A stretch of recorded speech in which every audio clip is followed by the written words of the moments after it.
రాష్ట్ర ప్రభుత్వం సంపూర్ణంగా కులగణన చేసిన తరువాతనే ఎస్సీ వర్గీకరణ చేయాలని మాలా యూత్ ఫెడరేషన్ ఆధ్వర్యంలో ఓయూలోని ఆర్ట్స్ కళాశాల వద్ద నిరసన వ్యక్తం చేశారు.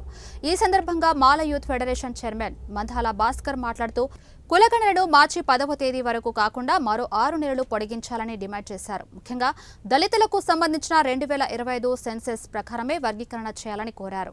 70 లక్షలు ఉన్న దళితులను దాదాపు 22 నుంచి 23% రిజర్వేషన్ రావాలని అన్నారు. తెలంగాణలో ఉన్న దళితులందరూ ఈ విషయాన్ని గమనించాలని గుర్తు చేశారు. మొన్న జరిగినటువంటి రోస్టర్ విధానంలో మాల సామాజిక వర్గానికి 22వ రోస్టర్ విధానాన్ని కేటాయించారు. ముఖ్యంగా ఈ తెలంగాణ రాష్ట్రంలో 2వ అత్యంత జనాభా కలిగినటువంటి మాల సామాజిక వర్గాన్ని బిలో కేటాయించి వారికి రోస్టర్ పాయింట్ 7ను కేటాయించాల్సినటువంటి అవసరం ఉండే. దీన్ని మేము తీవ్రంగా ఖండిస్తూ ఉన్నాం. యావత్ తెలంగాణలో ఉన్నటువంటి మాల విద్యార్థులు నిరుద్యోగులందరూ కూడా చాలా ఇబ్బంది పడుతున్నటువంటి ఈ యొక్క సందర్భంలో మేము మాల విద్యార్థుల తరపున మాల సామాజిక వర్గం తరపున ఈ యొక్క రేవంత్ రెడ్డి ప్రభుత్వం చేసిన వర్గీకరణ చెల్లదు అని చెప్పేసి చెప్పదలుచుకున్నాం.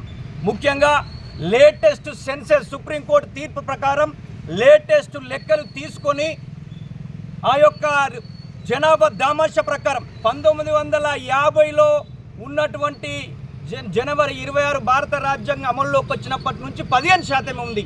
మరి ఈరోజు 75 సంవత్సరాల తర్వాత ఎస్సీల పాపులేషన్ తెలంగాణలో 70 లక్షలు ఉంటే వాళ్లకు 15% రిజర్వేషన్ను ఎందుకు పెంచలేదని చెప్పేసి మేము రేవంత్ రెడ్డి ప్రభుత్వాన్ని అడగదలుచుకున్నాం.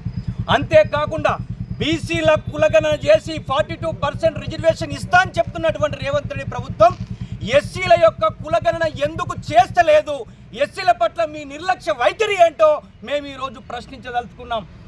ఉపకులాలలో ఉన్నటువంటి వాళ్ళతోటి మా మిన్నే ప్రెస్ మీట్లు పెట్టిస్తున్నటువంటి మందకృష్ణను మేము అడగదలుచుకున్నాం. మీరు ఈరోజు వశీకరణ వాల్మార్ట్ లాగా సంపాదించారని చెప్పేసి మీ సామాజిక వర్గానికి సంబంధించినటువంటి నాయకులు మాట్లాడుతూ ఉన్నారు. దీని మీద న్యాయ విచారణ జరపాలని చెప్పేసి మేము డిమాండ్ చేస్తూ, ముఖ్యంగా మాల సామాజిక వర్గం మీరు మొన్న చేసినటువంటి వర్గీకరణ వల్ల మాల సామాజిక వర్గానికి అన్యాయం జరిగింది, రోస్టర్లో అన్యాయం జరిగింది.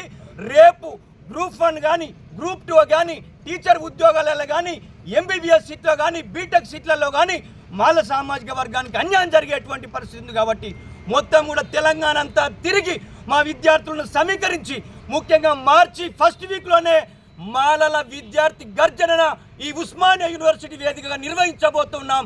ముఖ్యంగా మాల విద్యార్థులారా, మాల నిరుద్యోగులారా, మీరు జిల్లాలో ఉన్నటువంటి మీరందరూ కూడా ఈ రాష్ట్ర ప్రభుత్వానికి, ఈ కేంద్ర ప్రభుత్వానికి మాల సామాజిక వర్గం విద్యార్థులకు దమ్ము తెలిపాలంటే తెలంగాణ కమిషన్ యొక్క వ్యవధిని ఇంకో మార్చి 10 వరకు పెంచడం మేము స్వాగతిస్తూనే దాన్ని ఇంకొక 6 నెలల కాలం పాటు పెంచుతా ఇంకా బాగుంటుంది. సమగ్రంగా సర్వే చేసిన తర్వాతనే అయినా ఇప్పుడు జరిగిన మేము ఈ వర్గీకరణ అంశాన్ని మాల విద్యార్థులుగా మేము వ్యతిరేకిస్తున్నాం. ఖచ్చితంగా ఇది మాల విద్యార్థులుగా మేము వ్యతిరేకిస్తూనే ఉంటాం. దీనిపైన పోరాడుతూ ఉంటాం. ఖచ్చితంగా రాబోయే రోజులలో మా విద్యార్థులు నిరుద్యోగులు నష్టపోతూ ఉన్నారు కనుక మా సత్తా ఏందో ఈ తెలంగాణ రాష్ట్ర ప్రభుత్వానికి చూపెట్టే విధంగా రాబోయే రోజులలో మార్చి 1st వీకులనే మేము ఈ తెలంగాణ రాష్ట్రంలో ఉన్న అన్ని విశ్వవిద్యాలయాలు, డిగ్రీ కాలేజీలు, అన్ని కాలేజీలను తిరిగి యువతను, విద్యార్థులను, నిరుద్యోగులను అందరినీ ఏకం చేసి ఖచ్చితంగా ఈ ఆర్ట్స్ కాలేజ్ వేదికగానే మేము పెద్ద సభను నిర్వహించి మా సత్తా ఏందో ఈ రాష్ట్ర ప్రభుత్వానికి చూపెడతాం. రాబోయే రోజులలో అయ్యా మాల విద్యార్థులారా, నిరుద్యోగులారా, యువత మీరందరూ ఖచ్చితంగా గుర్తుంచుకోరి. ఇది మనకు నష్టపోయే విధంగా ఉన్నది కనుక ఇప్పుడైనా మనం కష్టపడి, ఇప్పుడైనా మనం మేల్కొనకపోతే మనకు